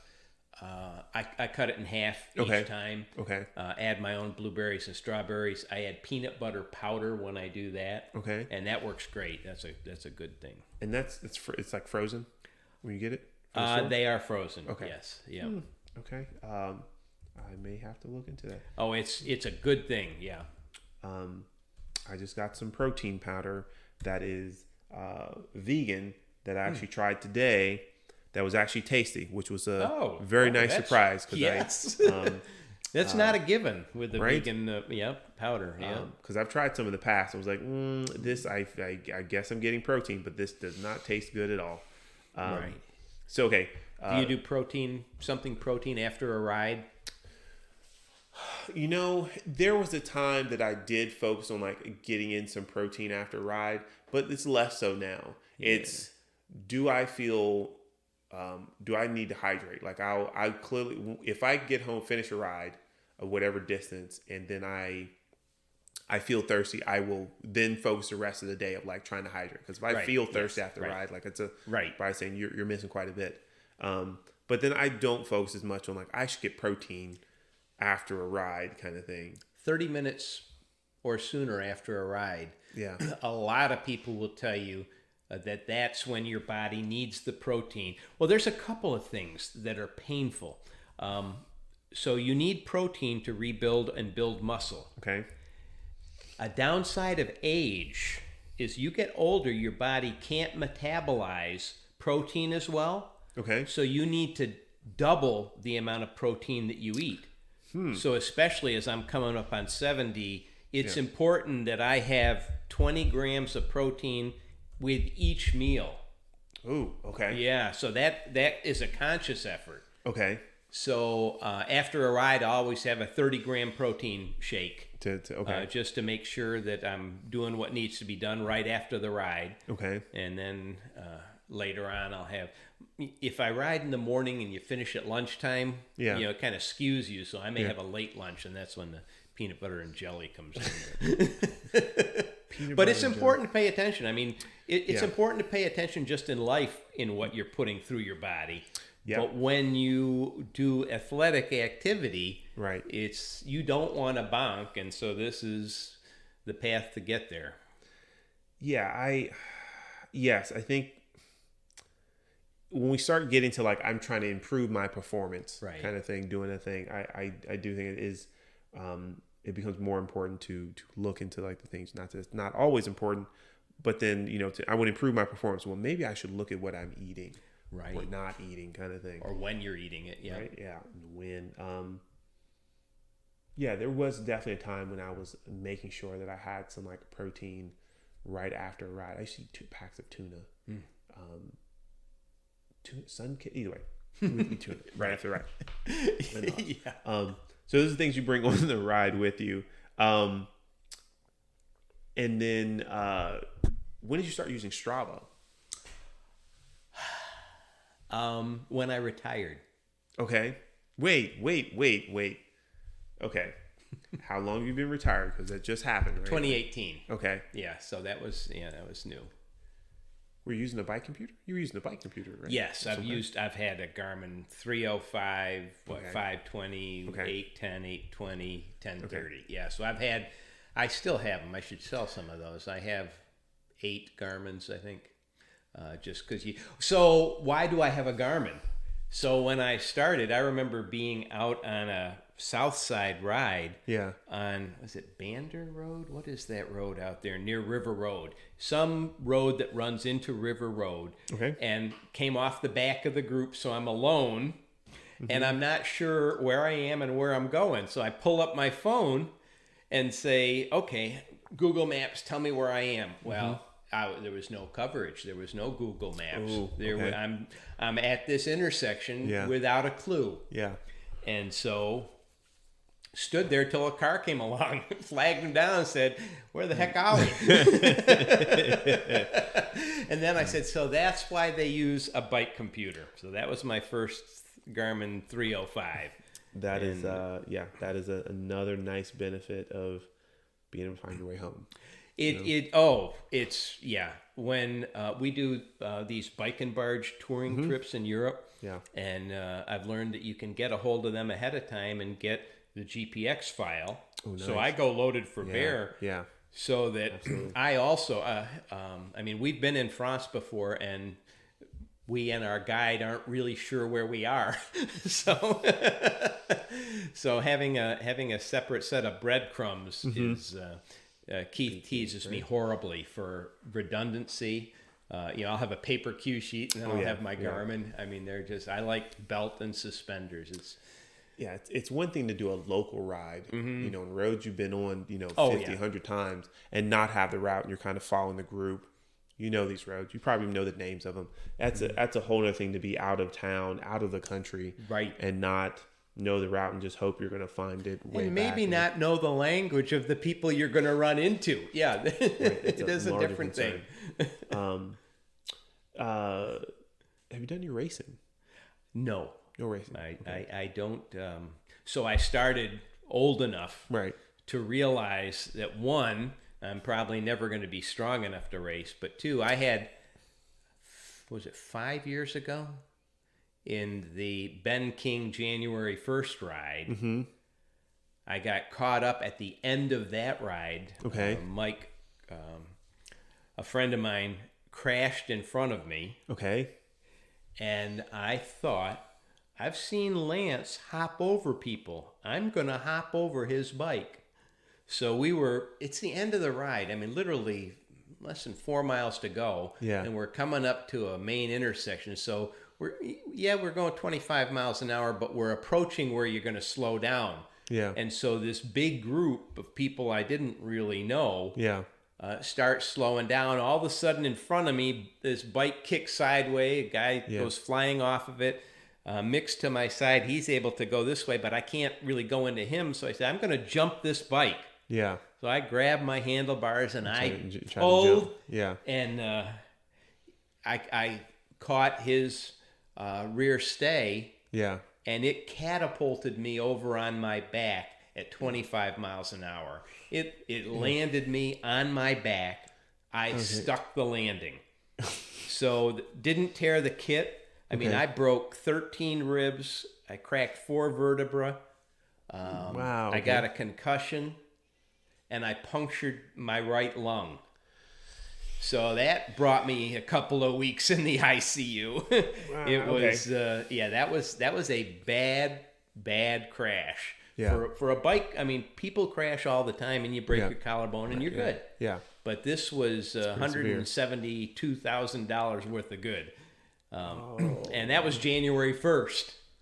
So that has let me know. I mean, I seldom will push myself to more than 90% of what I'm capable of. Okay. And that's going to take racing out. You got to give it all. Yeah. So, I mean, I see that on all my rides. There'll be rides I'd rather come off the back than think I'm going to be sloppy. And this past October, I had my second crash where someone crashed in front of me. Uh-oh. Okay. And rain jacket. Okay. It had been raining. We all had our rain jackets on. Okay. And one of my buddy's jacket worked out at the end of the ride, fell into his wheel, locked his wheel up, and sent him. He came off the back. Yeah. Okay. But this time I knew don't bunny hop. Yeah. You're going to ride over him. Okay. Which is what I did. Okay. Wow. So I just cracked my orbital sprocket, 3 cracks here, and cracked the rib. So that was much better. Actually, we both learned. He ended up staying in the hospital a week, but they never admitted me. They let me sit there in a pool of blood for 6 hours, and real good triage. Okay. But then if you don't need to be admitted, they're just going to let you idle until they kick you out. Okay. So. Wow. But that's the answer to racing. I don't need to race. Race is not your thing. Okay. Okay. Not all good for me. Ask you about your snacks and Strava. Do you take your bike on your non-cycling vacations? Yes. Okay. Yes. Need to. I did that at work, actually. Okay. And when I worked, I supported Virginia, West Virginia, North Carolina, and so would do training and promotional stuff, events. Okay. So I would often bring a bike and either know someone that rode. Okay. Like in North Carolina, I had a couple riding buddies, or like West Virginia, I'd go to the local bike shop or call them, say, hey, what are your group rides? Yeah. And find people to ride with. So you meet a bunch of people in a state or city you don't know. Always fun. Nice. Always fun. Nice. Yeah. I'm going to just crash into this because I can't find a good segment. Tell me about this. I'm going to say it wrong, but I'm going to try. Avascular necrosis of the femoral head. Yeah, that was something that when I was 49, never been in the hospital. Okay. Ended up sitting at my wife's church in a pew, and I'm not Catholic and she is, so when they do communion, I'm not invited to that. So you swing your legs. I had a pain in my hip. I said, oh, that's pretty weird. Yeah. I'm all about predictive and preventative maintenance, so I ended up going to the doctor and found out the bone in my hip had died, which is avascular. So necrosis is dead. So I would drive a lot for work. You know, they tell you stop every 2 hours and walk around. Sure, yeah. Sometimes you're busy and you don't do that. You get in the car, you deadhead for 6-8 hours, and until you run out of gas. That's bad. Don't do that. Okay. So when that bone had died at just 49, you're faced with either a couple of joint replacements, which you don't get usually more than 2 of those, or this new, it was kind of experimental surgery, which is what I elected to do. They removed my fibula, so I got a seam in my left leg, and they hollow out your hip, so like a 9/16 diameter hole, 4.5 inches long, right into the center of your hip. Okay. They insert the fibula, and then they graft the artery from the fibula onto your femoral artery, so you have kind of new blood coming into this dead bone, and the new bone will grow itself out. Okay. And in theory, it'll work. Okay. The recuperation for that is I didn't walk for 8 months. So you find out you need this. Yeah. Thanksgiving week, I was immediately on crutches for 3 weeks till the surgery, and then you have the surgery and you can't do anything for 8 weeks. Okay. And then you can start putting 5 pounds per week on your leg, which meant you go to the Y, you get in the water, you put lightweight, and you do. And so you do that until you finally get up to body weight on it. So at the end of 8 months, there you're walking again, and hopefully it works. Okay. But you don't have the stability of a bone in your lower leg, so your ankle is floppier. So wait. Okay. The in your lower leg. Yep. What's in your lower leg? So the larger bone in front is a tibia. Okay. And then the backbone that attaches to your ankle and gives your leg stability is a smaller bone that's your fibula. Okay. Yep. You can try mine, there's nothing there. It's just, so right all in here, there is only this bone. Oh, there is nothing there on that side. So my concession is you don't downhill ski, don't ski, and don't run. Okay, I will run some, but I hate running. It was great. Give up running, I'm good with that. The skiing was a lot tougher. Okay, yeah, because running is high impact. Yes. So the 8 months you're not walking, and then you start walking. Like, how was that when you were able to walk again? Were you just like really unsteady with the walking, or was it still like quite a bit of recovery even after that? It really was not. Okay. Some of my a lot of my soccer players' parents were doctors. Okay. And so every doctor I would talk to, I'd say, I'm going to have this done. Does that make sense? They say, yeah, you don't really need your fibula. Yeah, it's kind of an extra part. You don't really need it. And I'd always say, well, do you have yours? And they'd say, yes. And I say, well, so I don't know that that's right. Yeah. But in hindsight, it is totally recoverable. Okay. It doesn't. Yoga helps a lot. Okay. I do yoga, and so being able to stand on one foot. Put your socks on, just little things. Right. Yeah. These are things that you get to be geriatric and just standing there balanced, and some of the crazy one-legged yoga poses all that is good for you. And you muscle it up. Okay.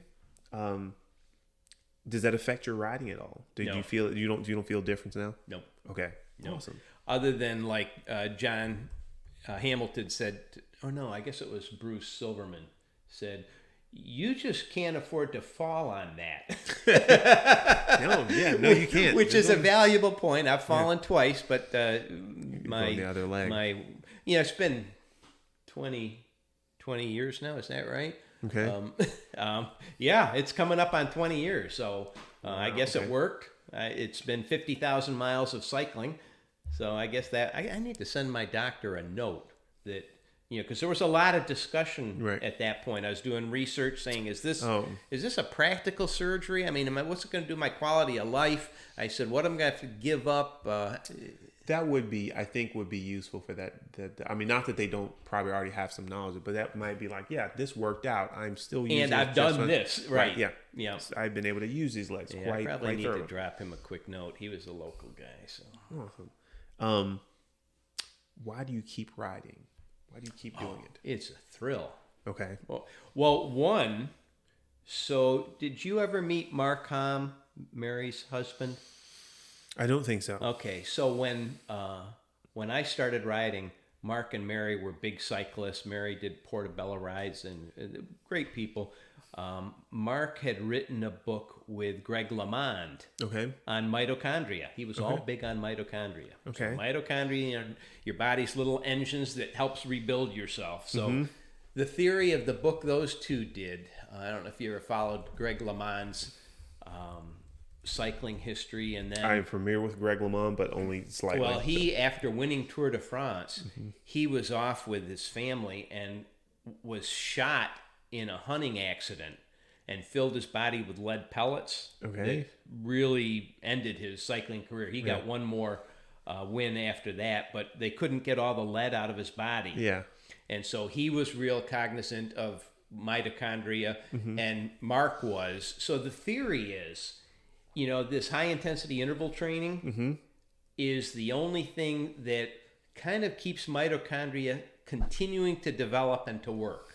Okay. So as you dig into the physiology of cycling or anything that gives you that, HIIT, H-I-I-T, that high-intensity interval training, that allows your body to continue to produce mitochondria, which slows the aging process. So that dovetails into what we do as, okay, we're getting good exercise. We feel good. There is nothing better on a stressful day. So 6 weeks now, I've woken up in the middle of the night. I sleep through the night. I wake up every night visualizing being someone in Ukraine. It's just, what is happening in that country is just such a hellacious, devilish thing. Yeah. And so you have events like that. I'm retired. I'm financially set. I shouldn't have anything wake me up in the morning. Cycling is good. Whatever your stress, you go out and you have a good ride. You'll sleep better that night. And that's one of the reasons we do it. Life gets busy, life becomes a distraction. And we go out and you feel good. So one, it helps your body rebuild itself. And two, you feel good about that. And slowing the aging. And actually during COVID, the isolation of COVID, oh my God, we did concurrent solo rides. So we would ride from the house. I think I made 100 rides. Okay. So all different distances. And we started doing that. We'd go out, we'd meet, we'd get 100 feet apart, and we'd do the same ride 100 feet apart. And we did that for a long time. And, eventually, once it was kind of a freaky thing. The last one was, 1918? And, millions of people died. So it was like a bad lottery. Your chance of dying was low, less than 2%. But it was 2%. Right, yeah. So, it could end poorly. So everything got canceled. But that allowed me to still see real people and do real stuff.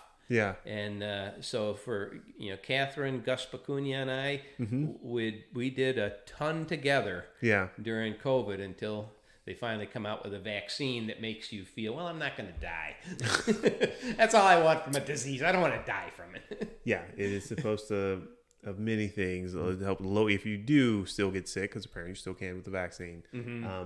Lower the severity of it once you happen to get sick. Absolutely. And now Dr. Dave says, what's that? It's not the horse pills, but there's a real pill that you can take today that you come down with COVID. If you know right away, so you have lots of tests, it will help mitigate that. It's not like remdesivir, but it's like remdesivir. And I just got my first booster shot yesterday at 9 a.m. Good for you. I actually went out on a ride that morning with the thought of like, if this is going to like knock me down for like a day, I'd prefer to let me get my activity first. So I went out and rode yesterday morning. I do that with all shots. Just in case. Like I'd rather, but I also heard that like activity beforehand helps. Like, because it helps boost your immune system, so make you have a better response if you get the shots. So I'll ride. I think that's right. I got I'm due for my second booster. I got my first booster in early September, so I'm months out from that. Okay. And got Shingrix, for shingles. Shingles, okay. And flu shot. Okay. And my booster at the same time. So that's a lot in the body, man. So I figured 2 in one arm, 1 in the other. I said, wow, this should mess me up. So again, go out for a ride. Yeah. And I felt pretty good. Really didn't have a consequence of that. Okay. And I thought about like, should I get other shots as well? Because CVS was great. CVS was like, we're giving out booster shots, and they made it super easy to sign up for the thing. It was a CVS. It was like, do you want to get these other shots? I was like, I don't quite know how I'm going to react. Like, let's do the one that seems the most life-threatening. And then, because I don't know if I've ever had the flu. I've had pneumonia, which is not the same. Oh, you had pneumonia. I've had pneumonia a couple of years ago. That's a reset. Yeah, pneumonia was that pre-biking? I think that was pre-biking. It was actually 2016. I got pneumonia. I was actually doing a pottery class, which I couldn't go to. So I got pneumonia. And then I didn't feel well. And I just felt really low energy, and it's like everything seems slow. It's like a little, it's a slower reaction time. But yeah, I got pneumonia, and then I still worked. I got pneumonia. I knew I didn't feel great. What happens? I had a Fitbit. Fitbit at the time, and it was like a Saturday. And on Sunday, I remember I don't feel great, and I could look, and I laid down, and I looked at the Fitbit, and it was showing I had 90 beats a minute, and I was laying down. I was like, whoa, that's concerning. I think I have a fever. So that was like, oh, I'm glad I have the Fitbit. Either way. And then I worked for 2 days, and then I was like, yeah, I need to go home. And then patient first was like, yeah, you have pneumonia. You need to. So I didn't work for 2 more days, and I think I was fine. A week later, and then I got Achilles tendonitis 2 weeks later. Because I hadn't been doing any activity. I had pneumonia. I'd been sitting on my ass. Right. And then I got Achilles tendonitis one day because I went out of town for Thanksgiving. I hopped on a elliptical thinking, I feel better. I did this elliptical workout for 15 minutes or something like that. Then hopped in a car because I was in Roanoke to drive back for 3 hours, going to your point of not sitting down for 3 hours. Right. Got back to my parents' place after sitting down for 3 hours in my car. Got out the car, and as soon as I put my feet on the ground, both of my tendons and the Achilles, they both hurt. And I was like, why does this hurt?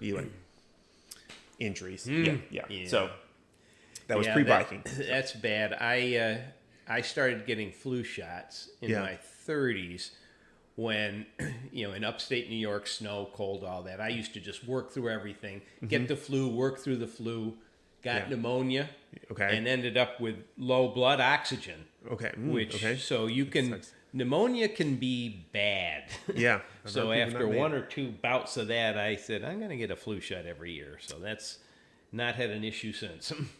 It's not cycling, but the idea of just working through stuff, right?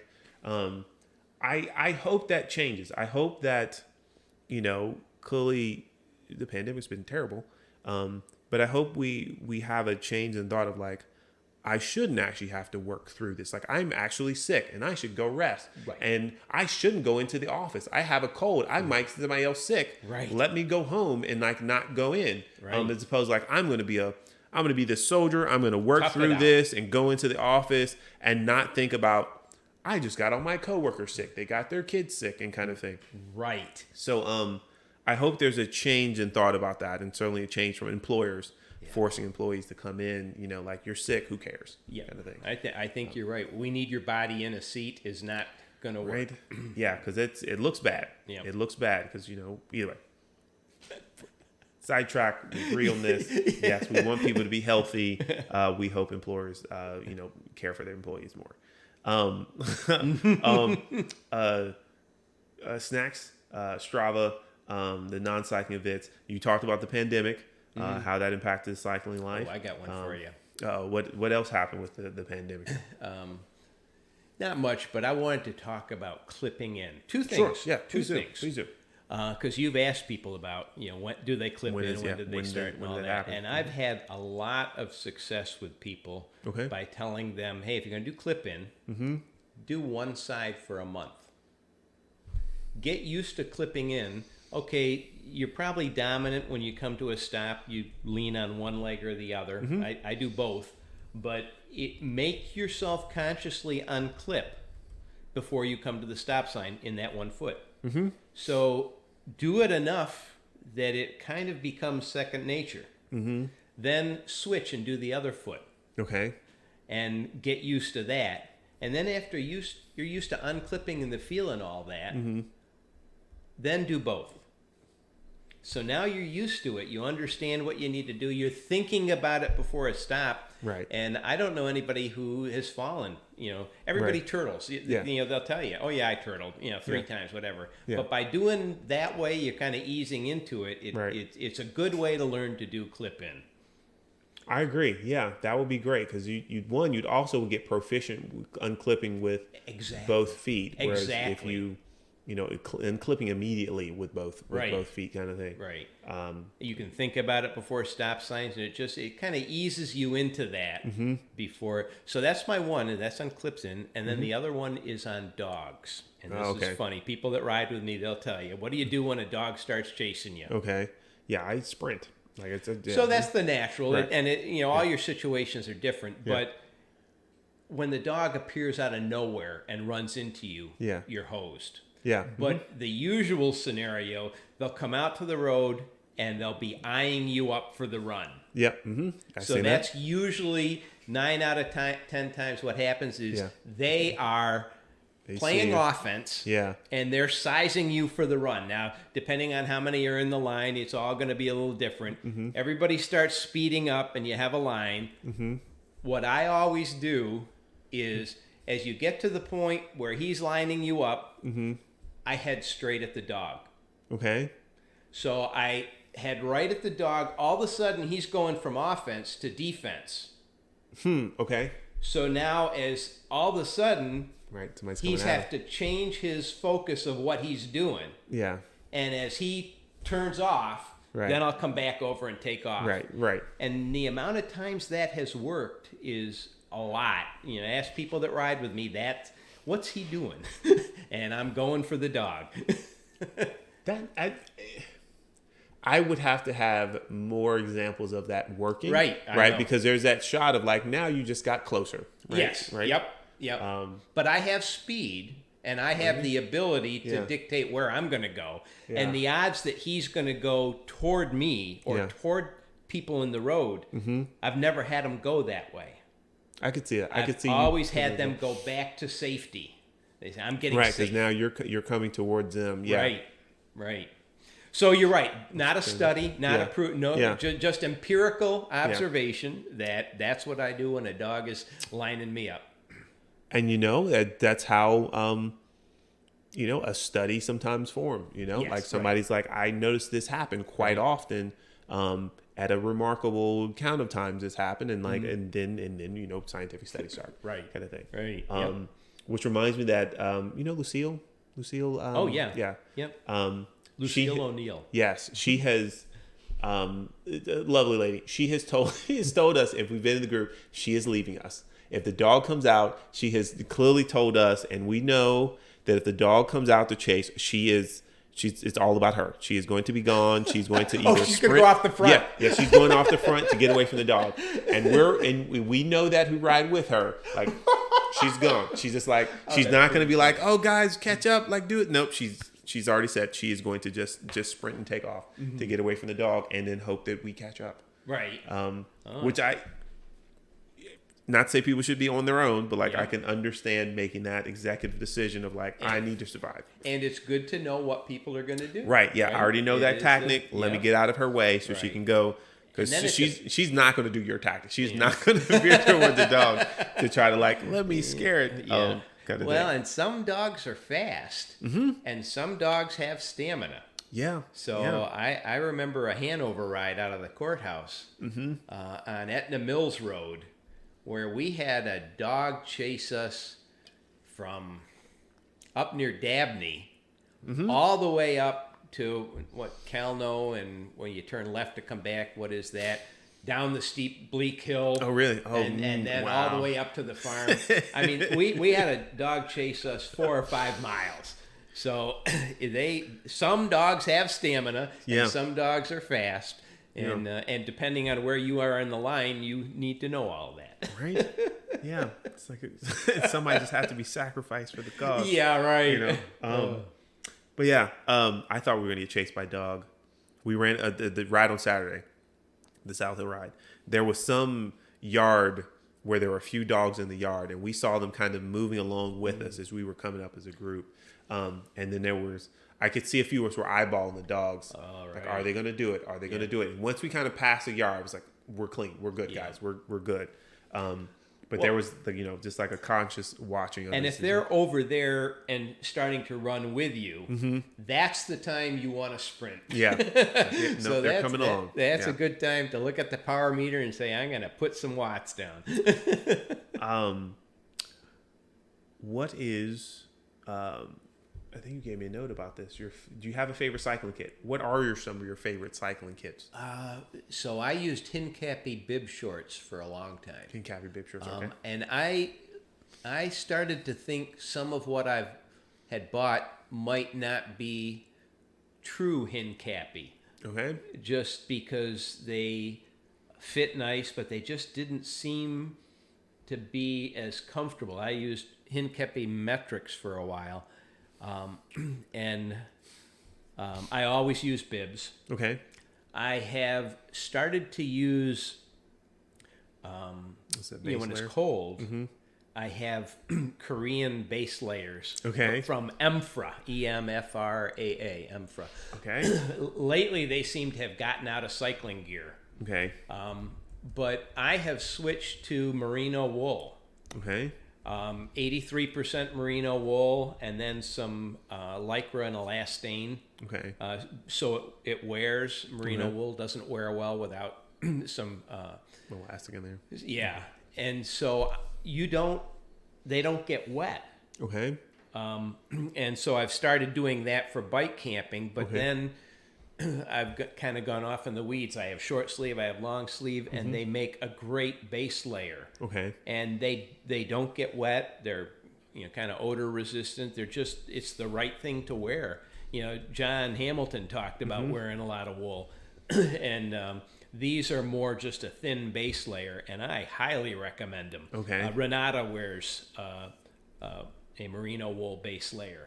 And it's a good thing to do. And then I seem to have lost my capris. I like the RABA, the Starlight bibs. Okay.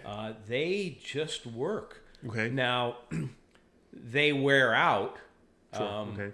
They get to a point where Stephen and Anik would tell me, buddy, I'm looking at your ass. You need to do something here. So they do run thin. I just recently bought a couple more Starlights. Nice. But they are comfortable. And then in the winter, I'll often put a Capri thermal over them. Okay. That I can take off mid-ride. I will ride cold. I'll ride down to 45 with just shorts. Really? Most people at 55 they want something. Yeah. Be covered. But then if it's colder than that, I have a couple good winter full-length thermals.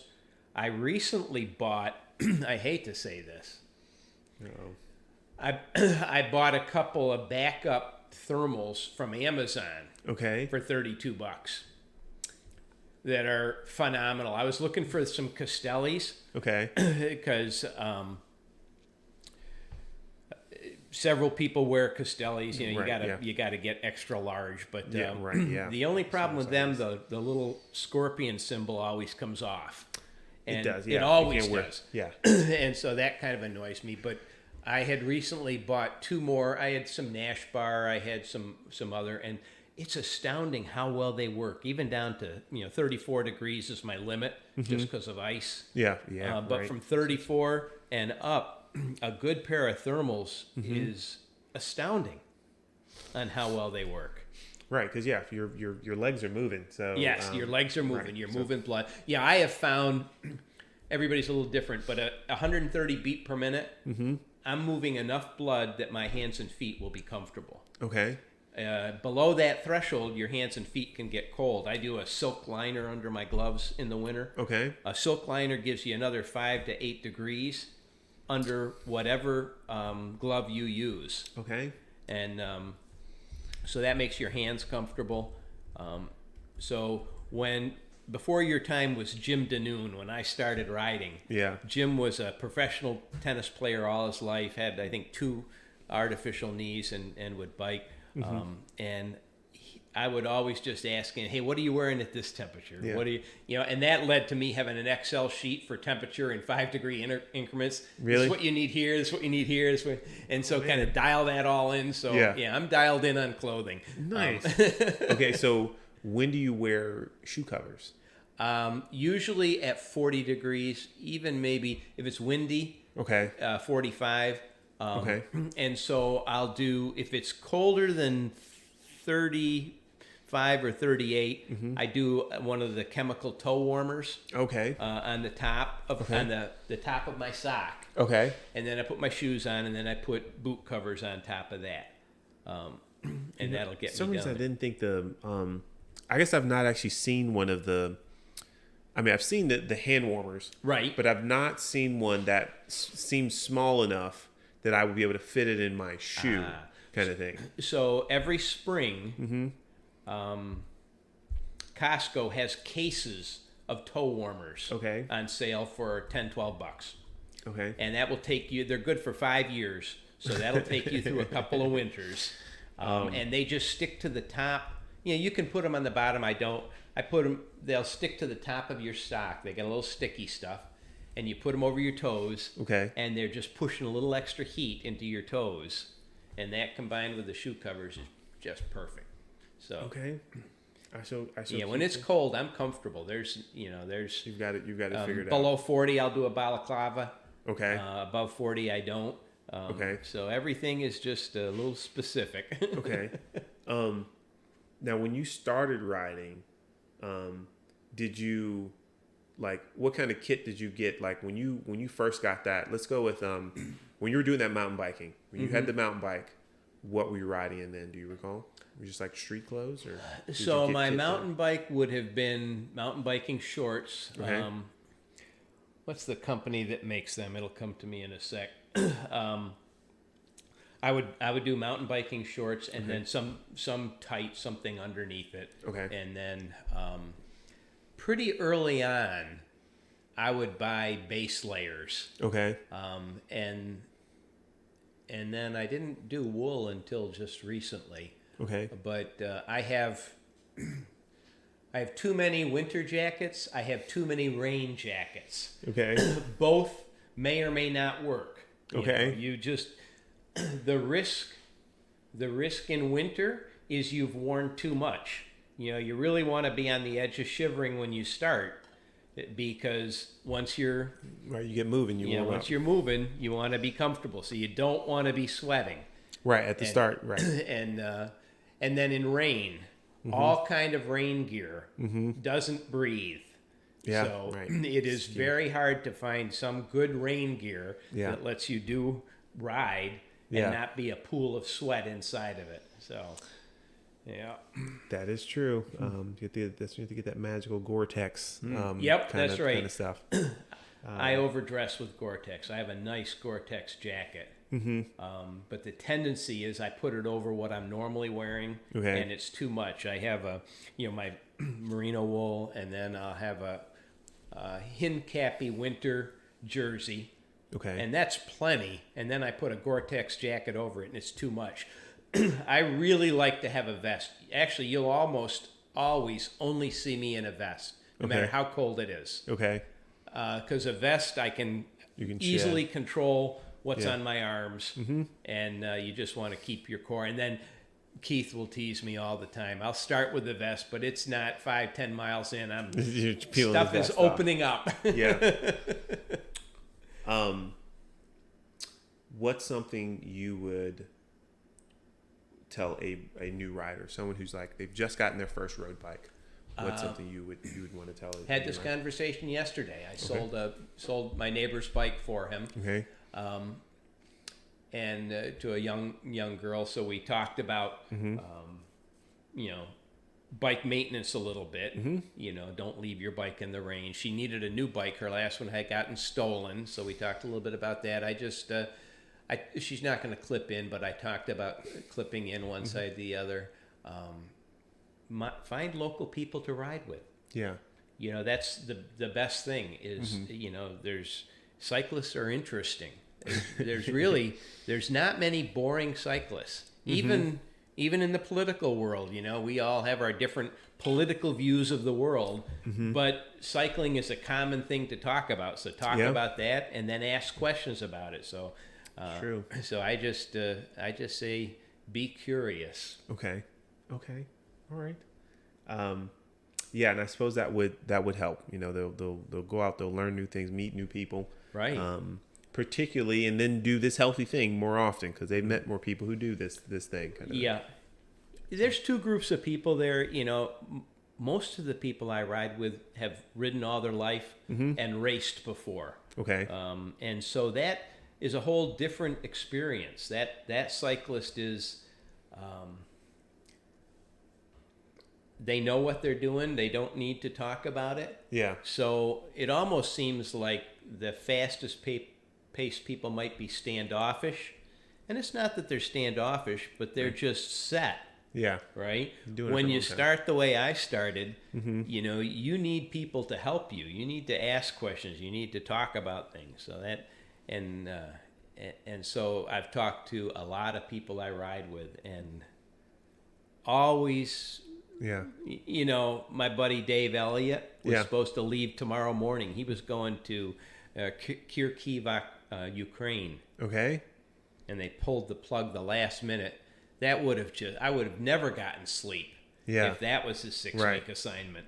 But he's fascinating character. Talk about something. So it's just something. Maybe it's about the risk of the sport. Maybe it's something about the exercise. I don't know what it is. But there's another study for you. Why are cyclists so interesting? Because they all are. It's something about the sport that pulls in the interest. Absolutely. People.